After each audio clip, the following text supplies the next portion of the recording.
Practice start చేసినాడు just before 2 months back. ఆయన ABC consultants well known firm of chartered accountant to attend consultancy recording following issues of various clients and as well as upgrade ఇచ్చినాయి. So various issues వచ్చినాయి, అవి తీసుకొని పోయి వేరే chartered accountant well known chartered accountant ఫర్మ్కి అడుగుతున్నాడు. First ఏమొచ్చింది అంటే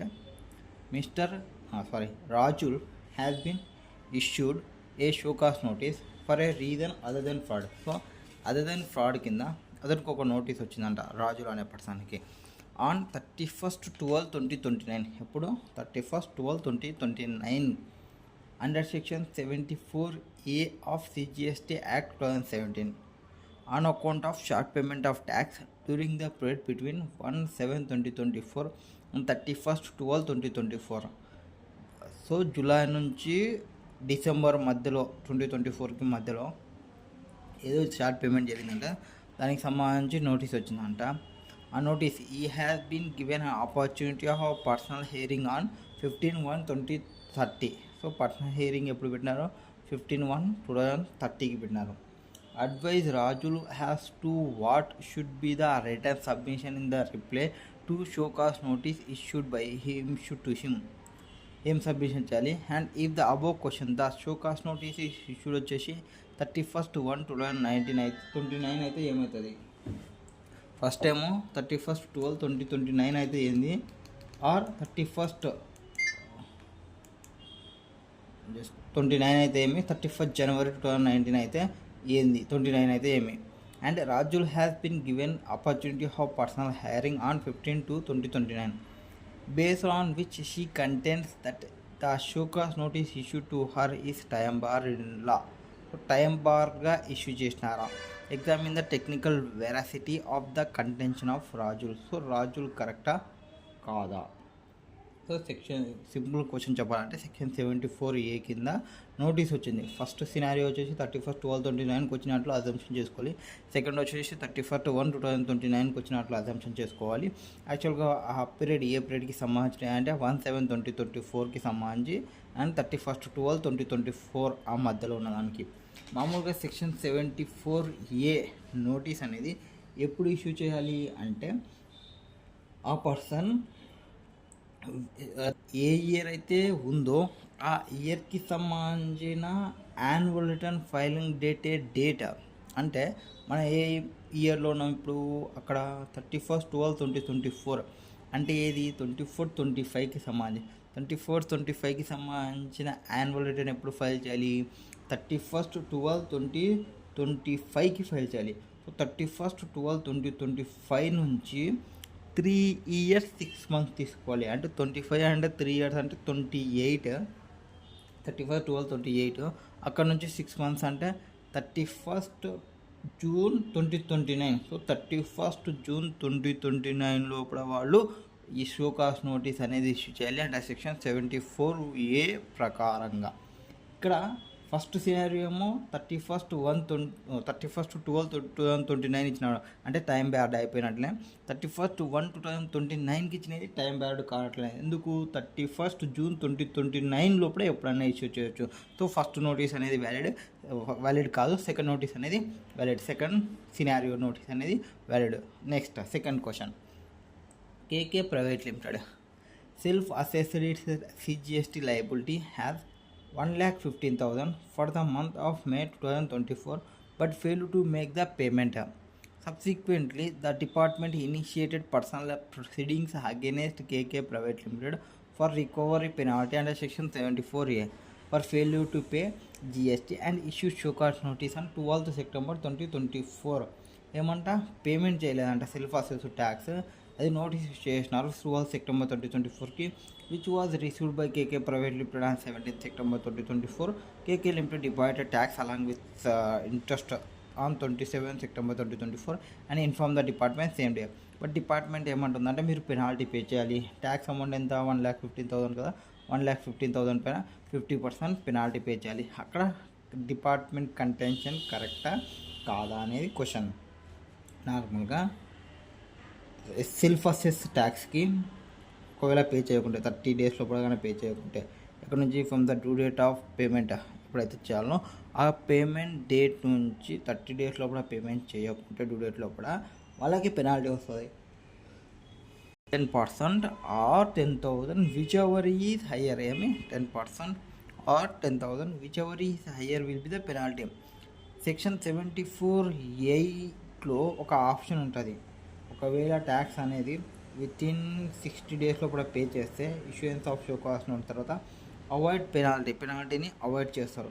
బట్ ఆ అవాయిడ్ పెనాల్టీ కేసు అనేది సెల్ఫ్ అసెస్ ట్యాక్స్కి లేదు ఆ ఆప్షన్ అనేది. ఓకే, నెక్స్ట్ సో కాబట్టి మన కేసులో ఆ పర్సన్కి సెల్ఫ్ అసెస్ ట్యాక్స్ కాబట్టి పెనాల్టీ అనేది పే చేయాలి. ఎంత పే చేయాలి పెనాల్టీ అనేది? 10% of tax liability or 10,000 whichever is higher. Liability ఎంత ఉంది ఇక్కడ? 1,15,000 ఉంది. సో 1,15,000 ఇంటూ 10% అంటే 11,500 or 10,000 whichever is higher. So 11,000.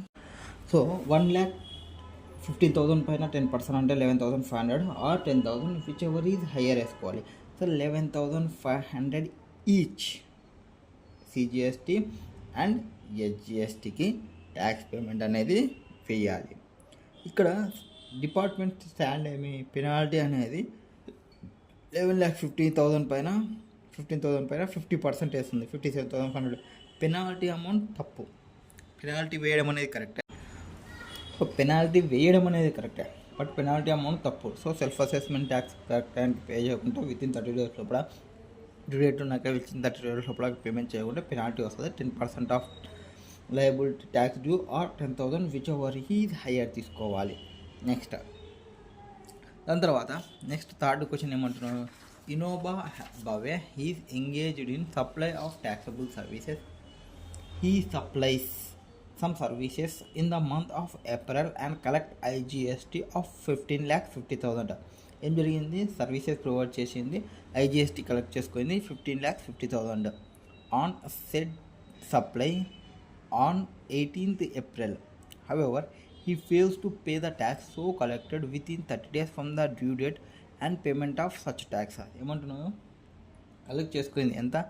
15,15,000 ఆ సెట్ డేట్లో 18th Aprilకి. బట్ ఆ అమౌంట్ కలెక్ట్ చేసుకున్న అమౌంట్ పేమెంట్ చేయలే వితిన్ 30 days లోపల. But show cause notice has been issued to him so far. Innova Bhave decided to discharge his tax liability before the show cause notice he is issued. He fails to pay the tax collected. So okay, వాళ్ళకి show cause notice అలా కాదు, show cause notice రాకముందుకే మనం కట్టేద్దాము, penalty అనేది ఉండదు అని అనుకుంటున్నారు. There for he self assessed is tax liability 15,50,000 and pays on 26 June. యాక్చువల్గా 18th April collect చేసుకున్నా అంటే ఎప్పుడు పే చేసిండు? అలా 20th Mayకి పే చేసేసిండు అలా డ్యూ డేట్ లోపల అంటే. బట్ ఎప్పుడు పే చేస్తున్నారు? 26 Juneకి పే చేస్తున్నారు. Determine the interest and penalty if any payable. ఏమన్నా పే చేయాలంటే ఎస్ పే చేయాల్సిందే. ఎందుకు? మనం ఇందాకనే చెప్పినాము సెల్ఫ్ అసెస్ ట్యాక్స్కి వితిన్ 30 days లోపల పేమెంట్ చేయకుంటే డ్యూ డేట్ నుంచి అప్పుడు పెనాల్టీ అనేది 74A ప్రకారంగా పెనాల్టీ వచ్చేస్తుంది. 10% of tax due or 10,000 whichever is higher. అక్కడ show cause notice issue not issue ఆ ఆప్షను అవాయిడ్ పెనాల్టీ ఇవన్నీ ఈ కేసెస్లో రాదు. కాబట్టి 18th Aprilకి సంబంధించిన డ్యూ డేట్ 20 Mayకి సంబంధించి కాబట్టి 20 Mayకి పే కాలేదు కాబట్టి మే దగ్గర నుంచి మేలో ఎన్ని డేస్ ఉంటాయి? 31లో 20 days తీసేస్తే 11 days. తర్వాత జూన్లో ఎప్పుడు 11 + June 26 అంటే 11 + 26 37 daysకి ఇంట్రెస్ట్ క్యాలిక్యులేషన్ చేయాలి. అండర్ సెక్షన్ 50 ప్రకారంగా ఎంత? 18% ఆఫ్ ఇంట్రెస్ట్ అంటే 15,50,000 into 18% into 37 days divided by 365 days interest. And దాంతోపాటు penalty 15,50,000 into 10% or 10,000 whichever is higher అంటే 1,55,000. సో 1,55,000 అండ్ 28,282 ఈ రెండు పే చేయాలి by Innova limited. Next discuss the amount of tax and penalty to be paid if any of the following independence cases. ఇవి independence cases అంట. కింద ఇచ్చిన independence కేసెస్లో show cause notice are issued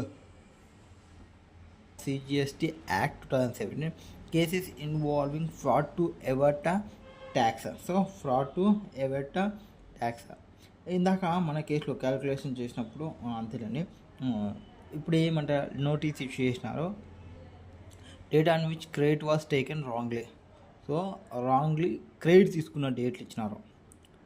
amount of ITC taken wrongly, ఎంత amount రాంగ్గా తీసుకున్నామనే చెప్తున్నాడు.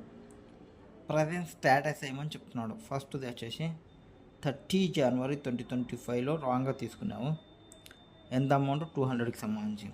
దానికి సంబంధించిన అడ్జుడికేషన్ ఆర్డర్ అనేది పాస్ చేసినారు ఆన్ 26 జూలై 2027కి, demanding the entire amount of credit with interest and imposing amount equal to the credit as penalty. So interest, penalty, tax అంతా pay చేయండి అని ఆర్డర్ పాస్ చేసినారు 26 జూలై 2024కి. ఓకే, ఎప్పుడు pay చేసినారు?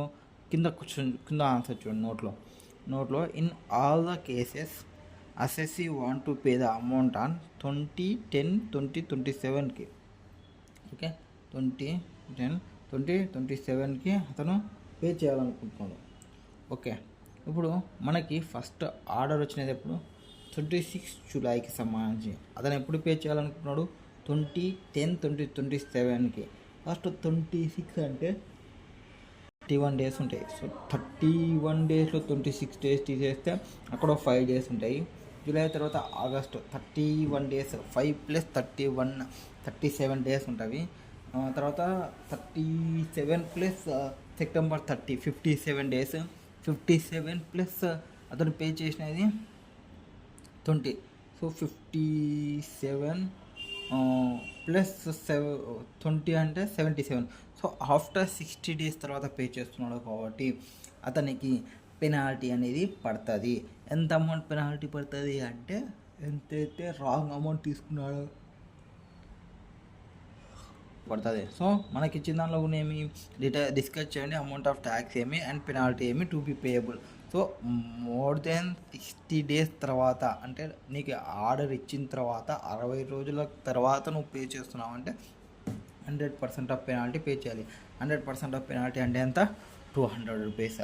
నెక్స్ట్ 30 జూన్ 2025కి రాంగ్గా తీసుకున్నాను. ఓకేనా, అండ్ అడ్జుడికేషన్ ఆర్డర్ అది పాస్ చేసినారు 26 ఆగస్ట్.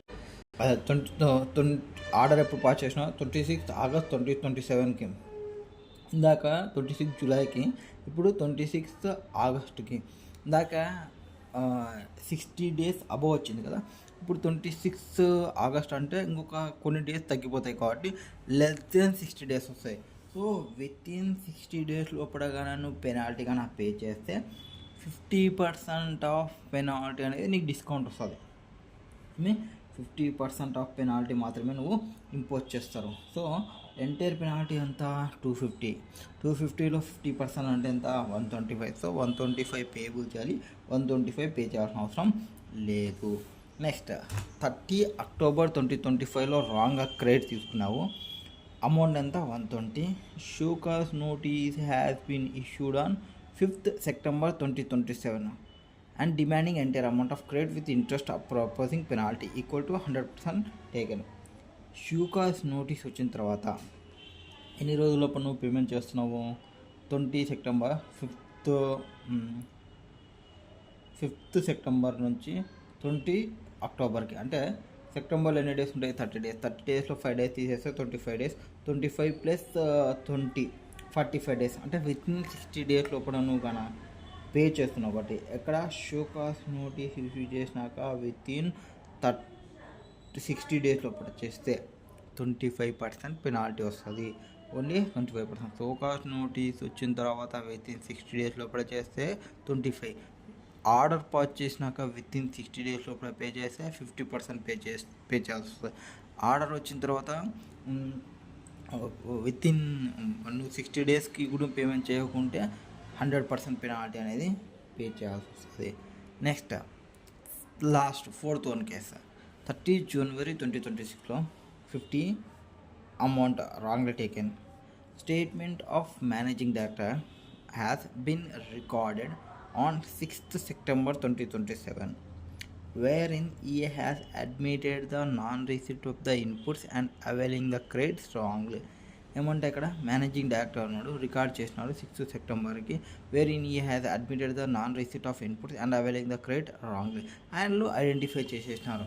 ఇప్పుడు 6th సెప్టెంబర్కి identify చేసేసినారు,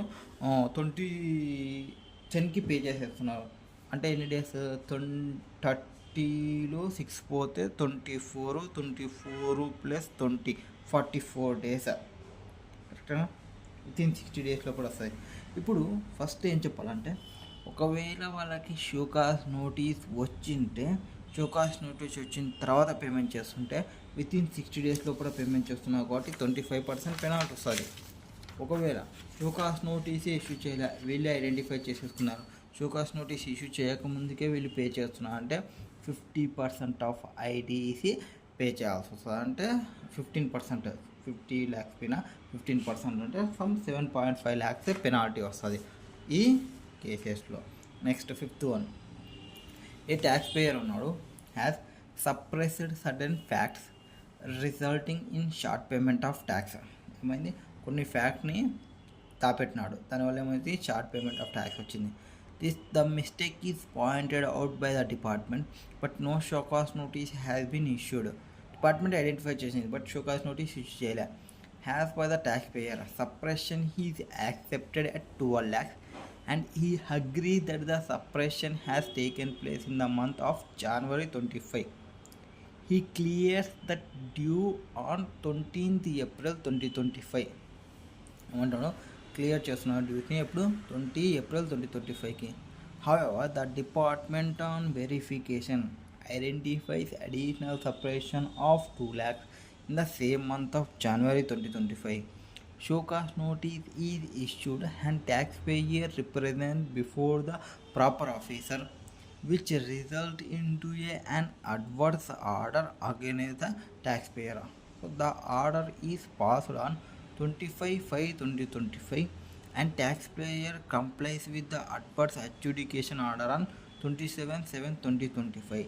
Determine tax, interest and penalty payable at each stage. ఏమంటున్నా అంటే ఇక్కడ ఫస్ట్ ఏం జరిగింది, ఇక్కడ సప్రెషన్ అనేది జరిగింది. అంటే ఏమి, non declaration of facts or information, ఏదైతే ట్యాక్సబుల్ పర్సన్ డిస్క్లోజ్ చేయాల్సిన ఇన్ఫర్మేషన్ ఉందో దాన్ని డిక్లేర్ చేయలే, ఎందులో రిటర్న్లో కానీ, స్టేట్మెంట్లో కానీ, రిపోర్ట్లో కానీ ఆర్ ఎనీ అదర్ మ్యాటర్లో కానీ. ఆ కేసెస్లో అతను రిపోర్ట్ చేయాల్సిన మ్యాటర్ రిపోర్ట్ చేయలే. రిపోర్ట్ చేయనందుకు వాళ్ళు ఆ సప్రెషన్ చేయడం వల్ల ఏమైంది, షోకాస్ నోటీస్ అనేది ఇష్యూ చేసినారు. Tax no show cause notice issue. Suppression order accept చేసేస్తున్నాడు, ఎంత అని, 12 lakhs అని. ఏ మంత్కి సంబంధించినది, జనవరి మంత్కి సంబంధించినది. అండ్ అతను ఎప్పుడు క్లియర్ చేస్తున్నాడు, 20 ఏప్రిల్కి క్లియర్ చేస్తున్నారు. డిపార్ట్మెంట్ ఏమంటుందంటే ఐడెంటిఫై చేసింది దాంతోపాటు, అంటే 12 lakhs వాళ్ళు పే చేసిన వాళ్ళంతకు వాళ్ళు ఐడెంటిఫై చేసి డిపార్ట్మెంట్ 2 lakhs చేసింది January 25 and show cause notice issue చేసింది represented before proper officer adverse. The order pass చేసిన 25/5/2025కి and taxpayer complies with adjudication order on 27/7/2025. 27/7/2025కి పే చేసేసినాడు. సో 12 lakhs ఏమో 20 April 2025కి పే చేసినాడు, 2 lakhs ఏమో 27/7/2025కి పే చేసినాడు. ఇప్పుడు ఏమవుతుంది అనేది క్వశ్చన్. ఫస్ట్ ఆ 12 lakhsకి 2 అజంప్షన్స్ ఉన్నాయి. ఒకటి, ఈ సప్రెషన్ ఇది యాక్సెప్టెడ్ at 12 lakhs అన్నాడు కదా, ఆ 12 lakhs అనేది వాల్యూ కావచ్చు ఆర్ 12 lakhs అనేది. సో ఫస్ట్ సినారియో మనం ఏం తీసుకోవచ్చు అంటే, ఆ 12 lakhsని వాల్యూ కన్నా తీసుకోండి, అజంప్షన్ ట్యాక్స్ కన్నా తీసుకోండి. వాల్యూగా తీసుకుంటే ఇంకొక అజంప్షన్ ఏం కావాలి, ట్యాక్స్ రేట్ కావాలి. So tax rate for example assumption వచ్చేసి 18% అజంప్షన్. సో 12 lakhsని నేను వాల్యూ అనుకుంటున్నా, ట్యాక్స్ రేట్ వచ్చేసి 18% అజంప్షన్ తీసుకుంటున్నా. అప్పుడేమి, ఆ ట్యాక్స్, ఇంట్రెస్ట్, పెనాల్టీ ఏమి అనేది చూసుకోవాలి. ఇక్కడ షోకాస్ నోటీస్ అనేది ఇష్యూ చేయాలని చెప్పినాడు కాబట్టి, నో షోకాస్ నోటీస్ వాడు ఇష్యూ అన్నాడు కాబట్టి ఆ 12 lakhs పైన పెనాల్టీ, ఇంట్రెస్ట్ అన్ని క్యాలిక్యులేషన్ చేయాల్సి వస్తుంది. ఫస్ట్ 12 lakhs పైన బిఫోర్ ఇష్యూయింగ్ షోకాస్ నోటీస్ నువ్వే ఫైల్ చేస్తున్నావు అంటే 15% పెనాల్టీ పే చేస్తాము. So 12 lakhs into 18% first tax, 2,16,000 something వస్తుంది.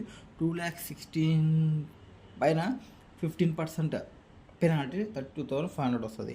తర్వాత ఇంట్రెస్ట్ పేమెంట్ ఉంటుంది. దానికి ఇంట్రెస్ట్ పేమెంట్కి ఇక్కడ మన మిస్టేక్ అనేది ఎప్పుడు అన్నాడు, జనవరికి సంబంధించి. ఇప్పుడు మళ్ళీ 2 అజంప్షన్స్.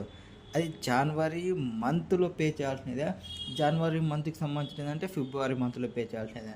ఫస్ట్ జనవరి మంత్కి సంబంధించినది జనవరిలో పే చేయాల్సినది అనుకుంటే 20 జనవరి లోపల పే చేయాల్సినది అనుకుంటే 21 జనవరి నుంచి ఎన్ని డేస్ ఉంటాయి అక్కడ, 31లో 20 డేస్ పోతే 11 డేస్ ఉంటాయి.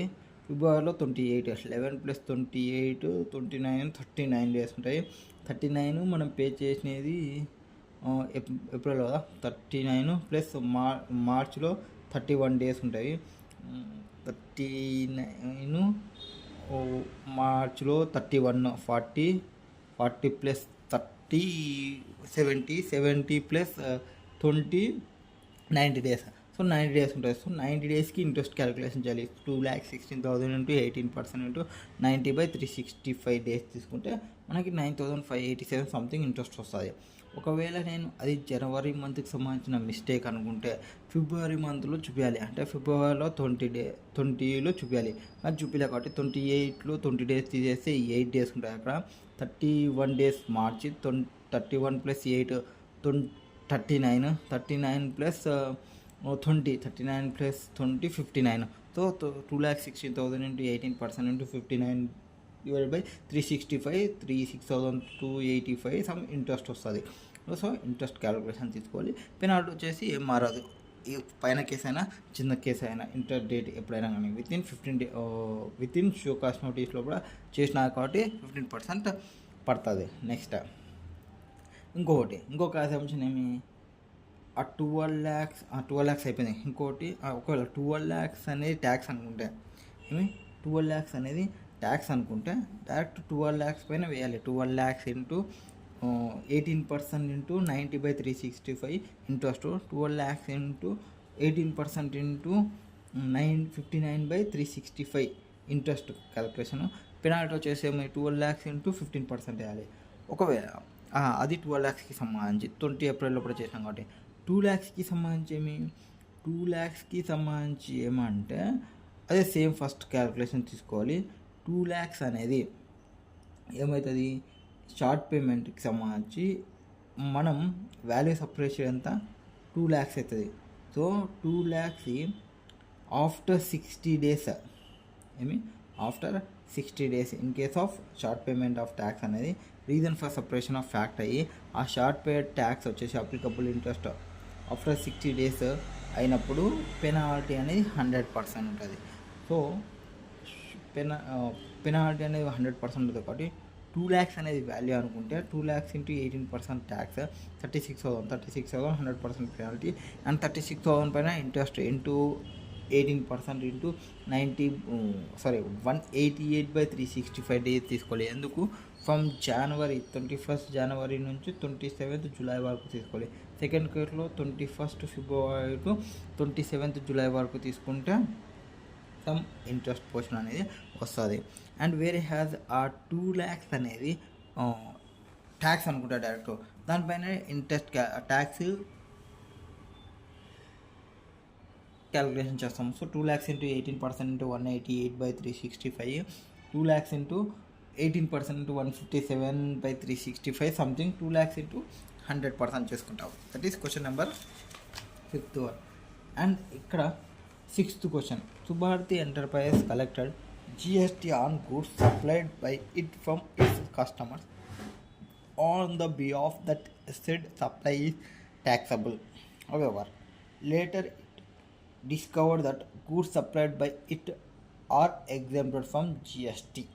ఏమైందంటే కస్టమర్ దగ్గర నుంచి ట్యాక్స్ కలెక్ట్ చేసుకున్న తర్వాత తెలిసింది ఇవి ఎగ్జెంప్టెడ్ అని. అకౌంటెంట్ ఏమంటున్నాం అంటే ఓకే మనం బై మిస్టేక్గా కలెక్ట్ చేసుకున్నాం కాబట్టి అదేమి గవర్నమెంట్కి పే చేయాల్సిన అవసరం లేదు అని అంటున్నది. సుభారతి వాళ్ళకి డౌట్ వచ్చింది. Mrs A B C consultants for seeking the advice the same and Mrs A B C is required to advise is elaborating the relevant provisions. So relevant provision ప్రకారంగా వాళ్ళు పే చేయాల్సిన అవసరమా లేదా అనేది క్వశ్చన్. సెక్షన్ 76 ఏం చెప్తుందంటే సుభారతి ఎంటర్ప్రైజెస్ ఎప్పుడైతే కలెక్ట్ చేసుకుందో ఇది ఎనీ అమౌంట్ అనదర్ పర్సన్ నుంచి has representing tax. So tax అని చెప్పి జిఎస్టీ ట్యాక్స్ అని చెప్పి నువ్వు కలెక్ట్ చేసుకున్నావంటే it must mandatory pay that amount to the government whether or not the supply he's taxable. కానీ ట్యాక్సబుల్ కాకపోని నువ్వు కలెక్ట్ చేసుకున్నావు కదా, నువ్వు కలెక్ట్ చేసుకుని నువ్వు బెనిఫిట్ తీసుకోకూడదు. కలెక్ట్ చేసుకున్న బెనిఫిట్ని తీసుకుపోయి గవర్నమెంట్కి ఇవ్వాలి. ఇది ఫస్ట్ కేసు. ఇఫ్ అమౌంట్ అనేది if the amount is not paid, ఒకవేళ పే చేయకుంటే ప్రాపర్ ఆఫీసర్ వాళ్ళు షోకాజ్ నోటీస్ని ఇష్యూ చేయొచ్చు. ఆ అమౌంట్కి ప్లస్ అమౌంట్ ఆఫ్ పెనాల్టీ కూడా ఇంపోజ్ చేయొచ్చు, same amount of collected. Next after considering reply, అంటే వాళ్ళు ఇచ్చిన తర్వాత మనం రిప్లై ఇవ్వాలి. ఎవరు? Assessee. Officer shall determine the amount due and require payment along with interest. నీకు ఫస్ట్ షోకాజ్ నోటీస్ ఇష్యూ చేస్తాడు, దాని తర్వాత నువ్వు రిప్లై ఇస్తావు. దాన్ని బేస్ చేసుకొని అతను రిక్వైర్మెంట్ అమౌంట్ డ్యూ ఎంత, రిక్వైర్మెంట్ టు పే ఎంత అనేది చేసుకుంటాడు. ఆ ఆర్డర్ అనేది must to be passed with in 1 year from the date of show cause notice. So exclude చేయాలి అక్కడ స్టే పీరియడ్లో ఏమైనా వస్తాయి. And must state the fact reasoning clearly. That is the question number 61. So ఒకసారి ఆన్సర్ చెక్ చేద్దాము. So first answer, the return submission in reply to show cause notice issued to రాజుల్ are as follow. Rajul వాళ్ళు return submission ఏం చేయాలి అంటే, first the show cause notice is issued in normal period of limitations under section 74A(1) of CGST act is not sustainable అని చెప్పాలి. ఎందుకు? As per section 74A(2) notice shall be issued. ఎన్ని రోజుల లోపల ఇష్యూ చేయాలి? వితిన్ 42 days లోపల issue చేయాలి from the due date of furnishing of annual return for the financial year to which such amount relates to ఉన్నప్పుడు. As per section 44 the due date of filing of annual return for a financial year ఈ 31st December following the end of such financial year. Next show cause notice అనేది issue చేయాలి for the period between 1/7/24 to 31/12/2024కి which falls in the financial year 24-25కి.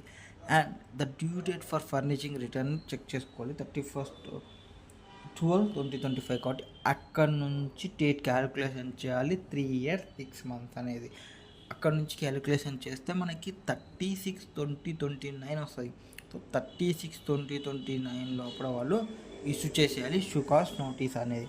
ఇంత show cause notice అనేది issue చేసినారో after 36/20/29 entire proceedings is barred by limitations and deemed to concluded under section 75(10) ప్రకారంగా. Next the contentions of Rajul is not valid in law as show cause notice under section 74A or to have been issued latest by 36/2029.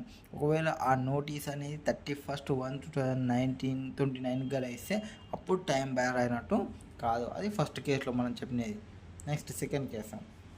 Second దాంట్లో ఏమన్నారు? As per section 74A(11) ప్రకారంగా CGST యాక్ట్లో 17 ప్రకారంగా ఈ self assess tax అనేది pay చేయకుంటే within 30 days లోపల from the due date of payment of such tax అక్కడ నుంచి 30 days లోపల కానీ పే చేయకుంటే పెనాల్టీ అనేది వస్తుంది. ఎంత వస్తుంది penalty? 10% of tax due or 10,000 whichever is higher is payable. And thus option under section 74A(8) to pay tax within 60 days of issuance of showcase notice to avoid penalty is not available in case of self assess. So self assess ట్యాక్స్కి show cause notice issue చేసినాము, within 60 days pay చేసినాము, ఆ discount పాటలంతా ఇందులో లేవు. And discussion కన్క్లూజన్లో due date of payment of tax for the month of May వచ్చేసి 20 June 2024 కాబట్టి ఇన్ ద గివెన్ కేసులో K K has not paid the self assess tax within 30 days of due date కాబట్టి penalty అనేది equivalent to higher of 10% of tax due or 10,000 whichever is higher. So 1,15,000 into 10% తీసుకుంటే 11,500 అవుతుంది or 10,000 whichever is higher will be taked has penalty. Thus penalty payable is 11,500 each under CGST SGST. However, the stand taken by the department that penalty was levied by KK Private Limited is correct. But amount of penalty ఏదైతే చెప్తుందో అది penalty తప్పు. Next third వన్లో ఏం చెప్పినారు, self assess tax collect చేసుకున్నారు, pay చేయలేదు with 30 daysలో కూడా అప్పుడు పెనాల్టీ వస్తుందని చెప్పాము. పే చేసిన బిఫోర్ ఇష్యూయింగ్ షో కాస్ట్ నోటీస్కి అవార్డ్ పెనాల్టీ, అవార్డ్ పెనాల్టీని అవార్డ్ చేసి సో డ్యూ డేట్ వచ్చేసి 18th April, 20 May వచ్చేసి డ్యూ డేటు. ట్యాక్స్ అనేది యాక్చువల్లీ పే చేయలేదు కాబట్టి అంత 20 June ఇంట్రెస్ట్ అనేది పే చేయాల్సి వస్తుంది. at 18% is payable for the period for which tax remains unpaired ఉన్నంత వరకు. And as per section 50 of CGST act read with rule 88B of CGST rules.